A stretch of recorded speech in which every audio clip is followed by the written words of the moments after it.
And I'm going to be honest with you, I've read the whole document. It's not stupid. Donald Trump's strategy in 2017 was not stupid.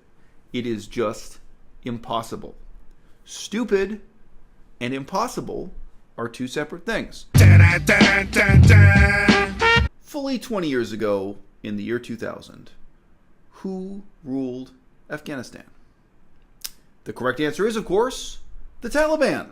Now, suppose I were to ask you, just 1 year from now, in the far-off, distant future of 2020, who will rule Afghanistan? Increasingly, newspapers are reporting that the correct answer will be the Taliban.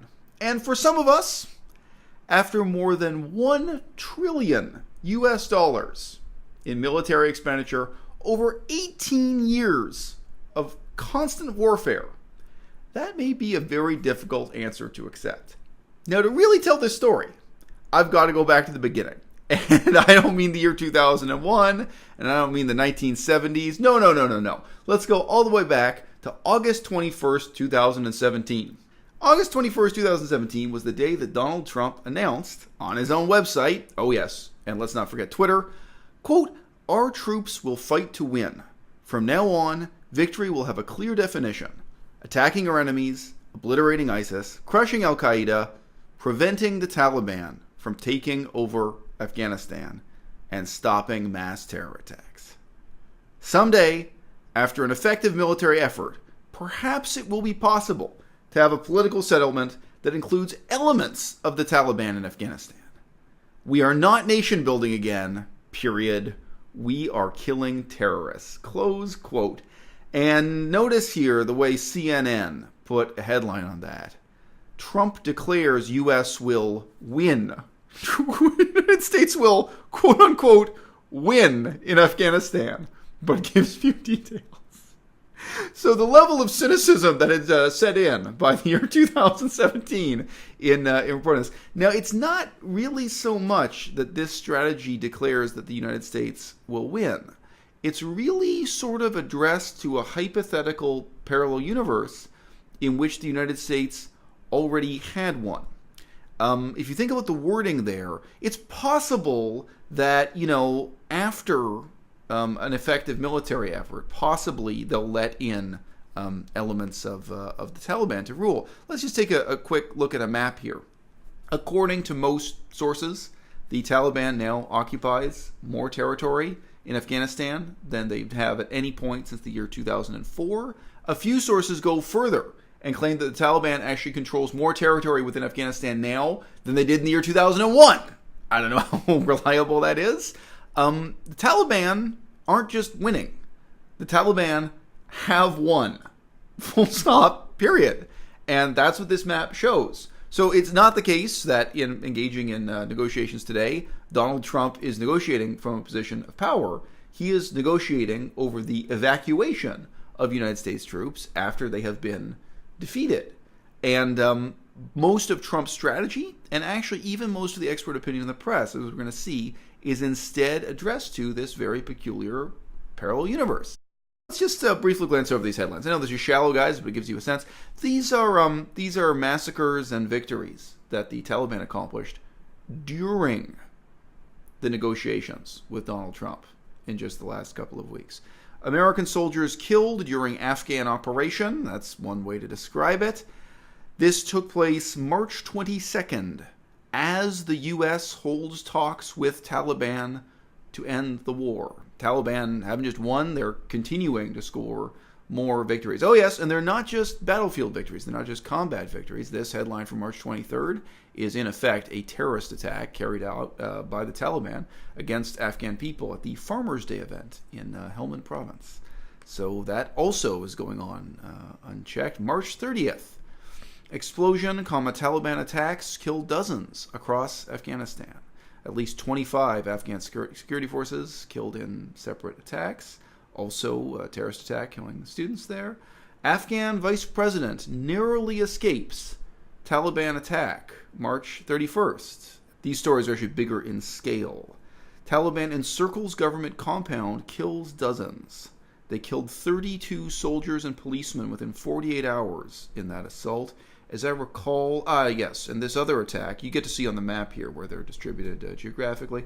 March 17th, Afghan troops killed and captured, 22 dead, more than 100 flee.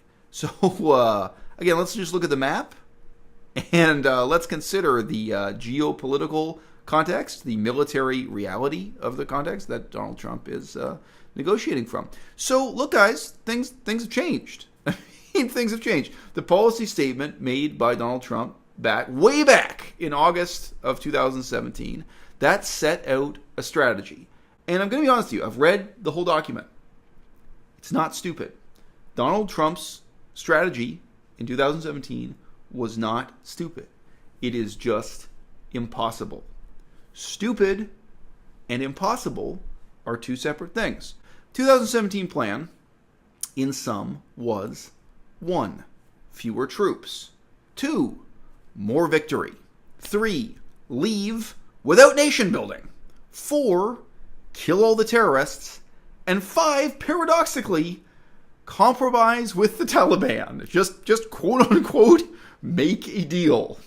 And the strangest thing about that last claim, it's wildly incompatible with the idea of leaving the country without nation building. It's incompatible with killing all the terrorists. Who are the terrorists, if not the Taliban? It's really built on this very strange assumption that the Taliban could be partly in power. And I think nobody really wants to face up to the fact that the Taliban have been playing a game for the last 18 years that was all or nothing. Win or lose, live or die. They've been playing by those stakes. They've gotten real used to it. And the United States is not in a position to offer them a power-sharing arrangement or just a few seats in parliament or minority party status in elections. They've won. The Taliban have already occupied the country. They're already in control. They're winning. They're scoring new victories even during the negotiations. They understand that the United States wants certain conditions before they evacuate, but they also understand that one way or another, the United States will evacuate, and when that happens, there is no possibility of the Taliban being partly in power, and there is no possibility whatsoever of the Taliban allowing elections. Neither the elections of their competitors, nor do they wish to be elected themselves. I went over the reports of what was said in the Trump negotiations. Should we call them the Trump-Taliban negotiations? What else am I going to call it? I did not see any mention of elections whatsoever. There were some promises that the United States was asking the Taliban to make. I did not see elections even being on the table. Now, it's obviously we don't have a complete transcript. It's possible that the elections were raised, and it's possible that the Taliban just laughed out loud in their faces. I don't know. Because let me tell you something. You might have missed it. It has not been very long since the last elections in Afghanistan. They didn't get a whole lot of press coverage, but let me just throw this up on screen real quick here. Yeah, they had elections, and the Taliban made bold declarations like this one. Taliban announced, quote, "These elections have no Islamic or Afghan essence. They are just a foreign plot to prolong the occupation." And they said further, it was the duty of every Afghan and every Muslim to oppose them. So do you imagine that the Trump-Taliban negotiations will fundamentally change the situation? And the other thing is, look, obviously I'm morally opposed to the Taliban, and I morally support democracy, voting, freedom of speech, these kinds of things. But on a purely Machiavellian, analytical level, does anyone think the Taliban are incorrect here? Do you think that the Taliban statement that these elections are un-Islamic and are an attempt to subvert their traditional Islamic Taliban style of government, attempt to get rid of Sharia law and traditional Muslim rule, does anyone think? Does anyone disagree? Does anyone really think that the American orchestrated elections are not a foreign plot to prolong the U.S. military occupation? That's exactly what they are. And guess what? The Taliban have other methods of taking over the government. And in effect, the Taliban's election promise is there will be no more elections. That is a very profound commitment the Taliban have made. So the other thing I've got to say is, some of you might be shocked that I said Donald Trump's 2017 strategy, which he's now abandoning. That's why we're making this video. He's abandoned that strategy in these elections. I said that it was not stupid. It was merely impossible. Here's what stupid looks like. And this guy's an expert. Ahmed Charai, if I may attempt to pronounce his name. He concludes this long analysis, I read it all so you don't have to, with, finally, the biggest mistake of retreating superpowers is to not define a desired end state. President Trump should say that he envisions a multi-party democracy, one in which the Taliban is simply one party peacefully contending for power with others. Oh, you figured it out! The United States never thought of that. They never thought that they could just end the war by reassuring the Taliban that they could have elections and the Taliban could lose. Oh, nobody ever proposed this in the peace negotiations. Oh, we're living in a parallel universe where the Taliban are a tiny, powerless faction who think the best they could do is get 5 seats in the House of Parliament. Is that the parallel universe you're living in? It's completely out of touch with reality, ludicrous, insane. But these are the types of people who are foreign policy experts. These are the types of people who are going around saying that they know so much more than Donald Trump, that this former reality TV star and game show host, he can't possibly deal with the complexities of the Afghan war. This is 2019. We are 18 years deep. And it seems like the very basic concept that the Taliban are against elections, that their desire, their objective is not to be a minority party in a House of Commons with free and fair, pluralistic democracy and debate. Not really the Taliban's vision of the future. So this is the world we live in. And I think you guys know Western interest in and concern about the Taliban hit a peak in maybe 2002, and it's been on the wane ever since. I really cannot remember any coverage of the elections that at least started in 2018 in Afghanistan. In some ways, they were still going on, still being wrapped up in 2019. I think it would be fair to say that they have been ignored in principle and ignored in their consequences. So, guys, I try not to do this to you too much. I try not to tug at your heartstrings. This is a straight political analysis channel, but this is the other more emotional side of things that I don't see in the Western press, and of course it shows what a joke and how insincere our commitment to feminism is. Here's an Indian newspaper, The Hindu. Mariam Yusuf, an Afghan medical professional, shared her concerns with this writer. Quote, "I do fear about the Taliban coming back to power in Afghanistan, having already lived through and escaped that hell once before." Close quote. She said, during the Taliban years, Ms. Yusuf had watched her elderly mother being lashed publicly by the group's morality police for not covering her face. Quote, "My mother was a very religious lady who prayed 5 times a day, and yet they beat, humiliated, and abused her for not being faithful. We left a few months after that incident." Close quote. She recalled, adding that there is a genuine fear among many women that they might once again be forced to leave the country.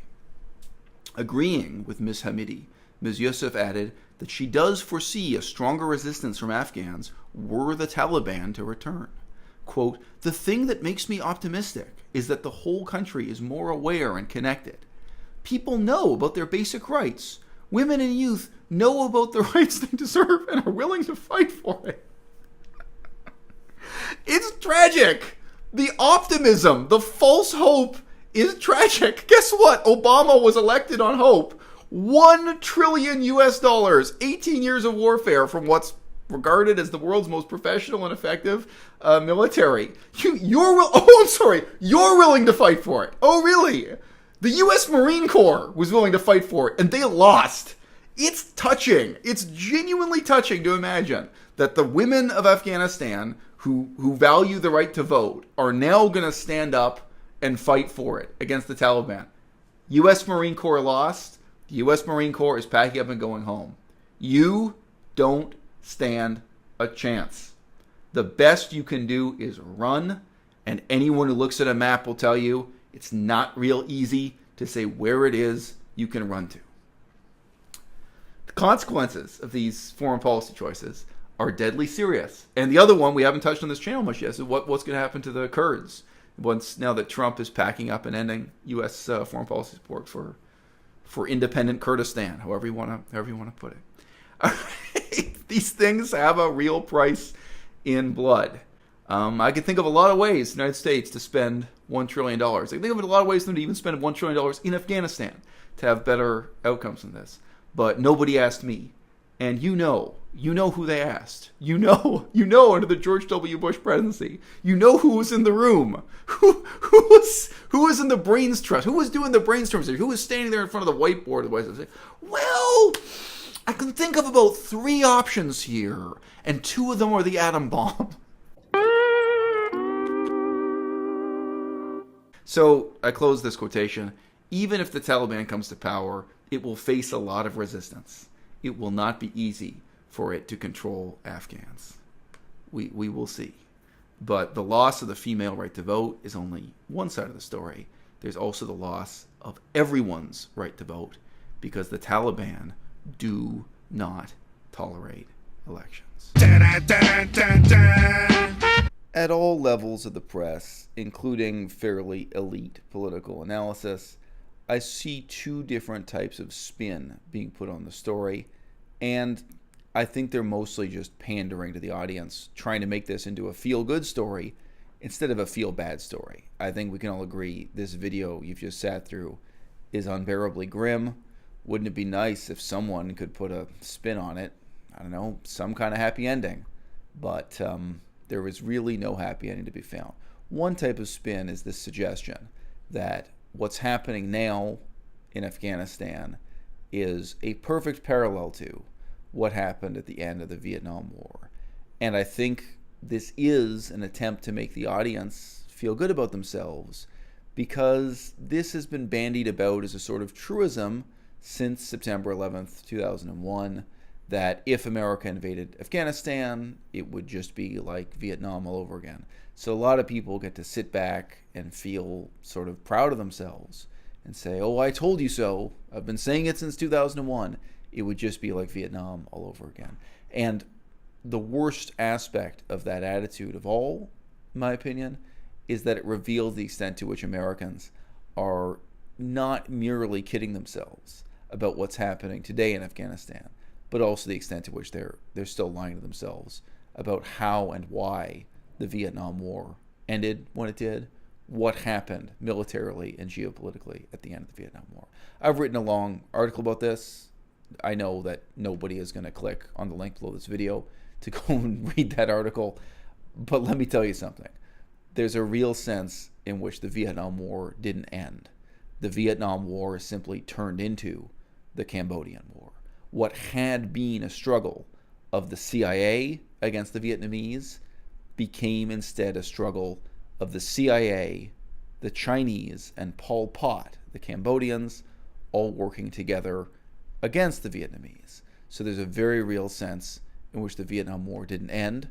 It simply carried on through other means, through a bizarre foreign policy. Some people call it the strategic triangle. And that is the policy that Nixon was so proud of himself about. He always seems strangely proud about this plan he devised with the Chinese to end the Vietnam War. And still in 2019, people are strangely in a state of denial about it. And then there's this. This is the more subtle and disgraceful form of self-deception that people in the mainstream press seem to be indulging in. And it's scary to me to think that people who really have an education in political science, and maybe people in the halls of power, are engaging in this kind of self-deception too. So, second paragraph on screen here. Quote, for the Taliban, an agreement on the withdrawal of American troops would guarantee something of a victory. Something of a victory? Something of a victory, he says, in their military struggle. After 18 years of fighting, they would have forced American troops to leave. Okay, close quote. Stop. What do you mean, something of a victory? How is it possible that in 2019, with the stakes so high, with this being a question of life and death, not just for the abstract principle of democracy, but for anyone who's secular, free-thinking, modern-minded people in Afghanistan, 35 million people, and we're going to sit around and kid ourselves. What do you mean something of a victory? This is it. This is the end. This is the defeat of the American side. This is the victory of the Taliban. And as it says here in the first sentence, the Taliban are in a position where they don't even need to negotiate. They can wait for the clock to run down because they know, with or without a treaty, with or without an agreement, they've already won the war. And it seems that nobody was really prepared for this scenario. What if the United States loses and leaves?